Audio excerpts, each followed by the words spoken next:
All right, in section 7, we're going to look at rational functions. We dealt with these last year in Algebra 2, so a couple things that you might remember. Again, here's your parent graph. We talked about looking at a table of values all the time, and the table we probably used back in Algebra 2 with you was this one, so 1 over negative 2 becomes negative 1/2. Okay. Negative 1 over negative 1. Okay. Negative 1/2 went to negative 2. So we got these points to help us graph. Same way, what we did again was we used 1/2, 1, and 2 on the positive side. And all you're dealing with is your reciprocal here, really. And so that gave us these points. Okay. Now, we talked about how when we get closer and closer to a line, or closer and closer to something when we're graphing, but don't cross it, we talk about as an asymptote again. So what we had in here was a horizontal asymptote, okay, at y equals 0. We also have a vertical asymptote here at x equals 0. Okay, so every one of our rational functions that we saw last year had a vertical and had a horizontal asymptote. What we're going to find out now is that we may not have a horizontal asymptote. What we may have instead is a slant asymptote. Okay. We will always have vertical asymptote or vertical asymptote. So we're going to see some situations where we'll have more than one. Okay. Vertical asymptote's the easy thing to find when we deal with rational functions. Number one, we'll see it in a couple minutes here, but we always have to factor our function if possible first to see if things will simplify out. But to find my vertical asymptote, all I'm simply going to do is set my denominator equal to 0 and solve for x. That then becomes my vertical asymptote. Obviously, again, if there's more than one thing down that denominator, more than one expression, we're going to go in and solve for each one so we can get multiple vertical asymptotes. All right, sometimes we're going to get what we call holes, okay? So like I said, what we should always do, number one, is simplify my expression, or simplify my equation. So that means I need to factor. So on the top, I have a difference of squares. Okay, so that's going to factor down to x minus 1 times x plus 1. Now here's something I always do. Cross off once you've factored, okay, because we don't want to get mixed up and try and use that again. And another thing I'll do is I'll put every expression in parentheses. Okay, now, right now we know that x cannot equal 1. Okay, because that would be an undefined situation because I'd have 0 in my denominator. We can't divide by 0. So x cannot be 1. But when I simplify this equation, okay, the x minus 1's multiply out to 1. And again, that's why I set them in parentheses so I can see that it's the exact same thing that I'm multiplying out. And so what I'm actually going to graph is y equal x plus 1 when we see this. Okay. But now, again, 1 is still an undefined point of my original function. Okay, so therefore we call it a hole. Okay, so I get a hole when my x value is 1. Now, what I'm going to do is I'm going to plug that 1 into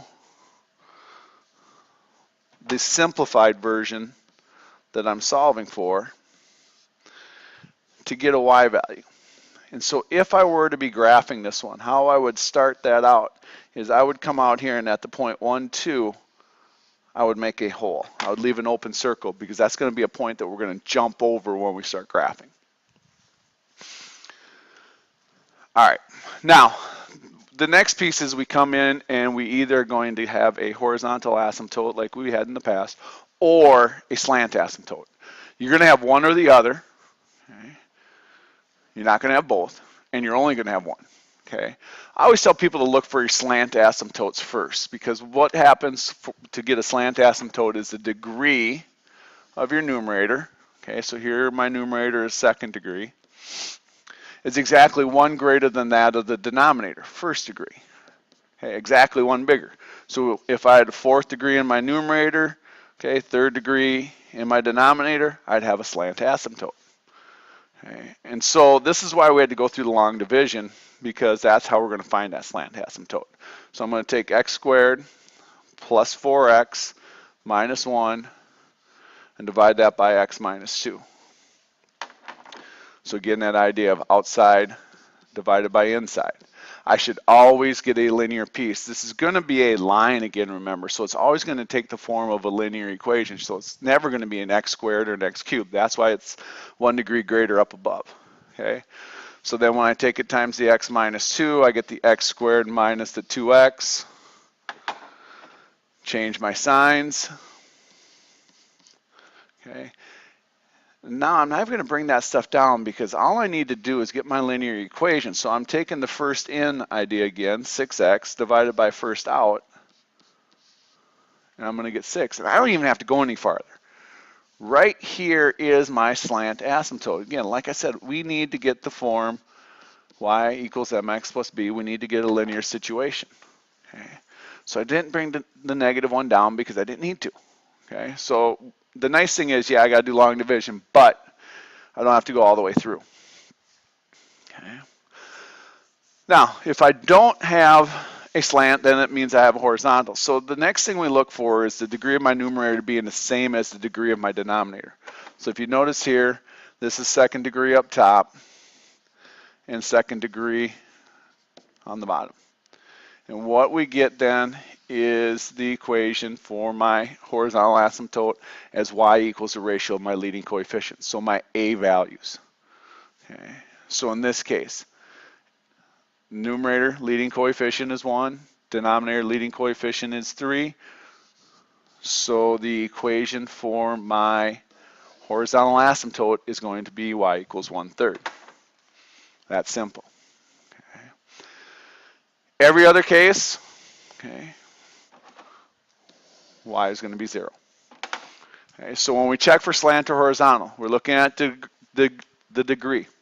1 greater in the numerator, slant, equal, leading coefficients, otherwise it automatically goes to y equals 0. All right, so basically here's going to be the steps that we'll follow. Number 1, can I factor? Because if I can factor and get something to multiply out, then I'm going to create a hole. Okay, that's going to be the first thing I always deal with. Okay. Second, I'm going to go after vertical asymptotes. Again, denominator equal to 0. 3, horizontal or slant. Check for slant first, degree of the numerator, 1 greater than the degree of the denominator. Then it's horizontal, same degree, y equals the leading coefficients, otherwise y equals 0. And then when we start graphing, what we're going to do is pick points on either side of my vertical asymptotes, and we'll get to that in our example. Okay, so I'd maybe pause right here and get all that written down so that when we go through some examples, you have it there. All right, so here's where we're at. We're going to graph this rational function here. I brought the steps with so we can kind of see them as we go through. Okay, x squared plus 3x minus 4 all over x plus 2. So number 1, we want to try and factor that. So obviously I can't factor my denominator because that's linear, but my numerator, okay, I'm going to try. X plus 4, x minus 1. Okay. Now, I'm not going to be able to simplify anything out, so I do not have a hole. Okay.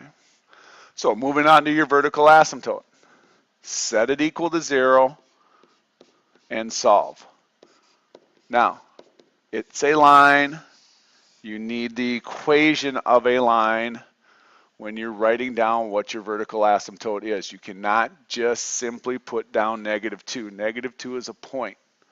Okay? So I have a vertical asymptote there at -2.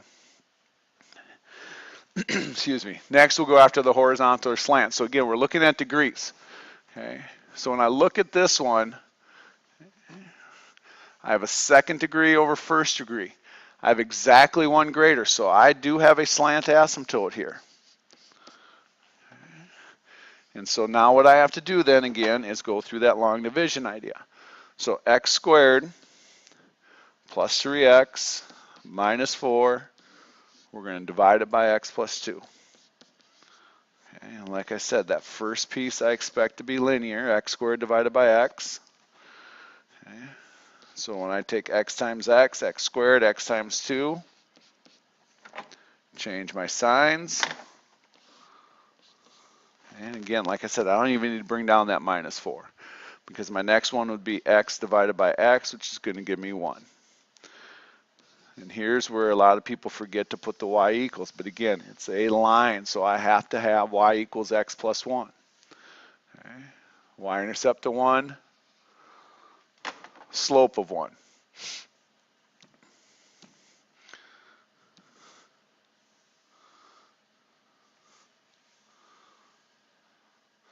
So there would be my slant asymptote.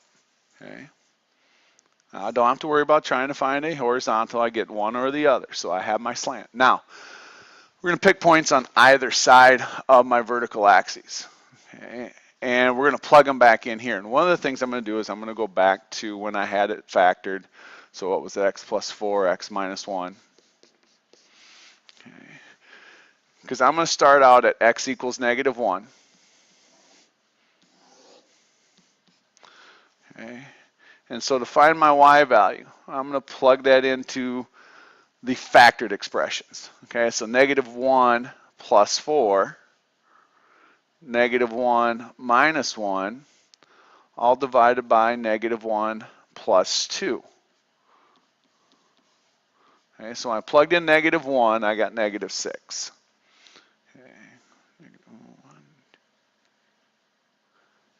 okay, now I'm just going to use integer values, so because my asymptote was negative 2, I'm working to the right first. Okay, and then I'm going to go to 0. 0 plus 4, 0 minus 1, okay, all over 0 plus 2, or negative 2. I would suggest doing 3 points on each side. So when I go with 1, I'm going to get 5 times 0, which we already should notice is 0. Because again, think of the idea of what an asymptote does. I always start in the middle one. So if I go to the right here, what I'm going to do is I'm going to draw it through this point. I know it's a curve, and it's going to get closer and closer to the asymptote without crossing it. Closer and closer to the asymptote without crossing it. All right, now what should happen is I should get something generally diagonal or reflected almost across. It should end up in this region up here. Okay, but we're going to test points as well. So what I'm going to do is get rid of these here, and now I'll start working my way to the left. Okay. And so left to negative 2 would be negative 3. Plugging that in would be 1 times negative 4 all over negative 1, which is going to lead us to 4. Okay. And then keep working my way left. So negative 4 plus 4, okay, is 0. So again, I can stop there.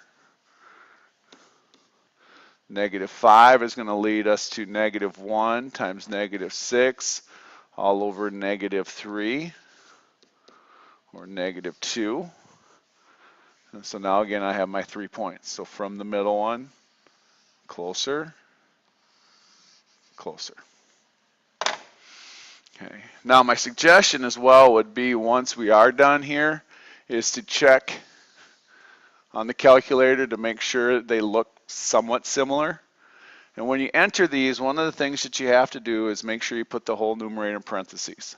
So x squared plus 3x, okay, minus 4, and then divide. Okay. And again, that's got to be parentheses, x plus 2, okay, and hit our graph.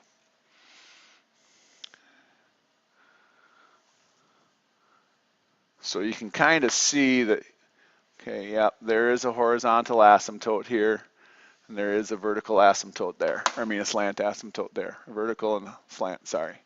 Okay. And if you truly wanted to, I guess you could go back to that trace idea to get your y coordinates. Might make it a little easier for you. All right.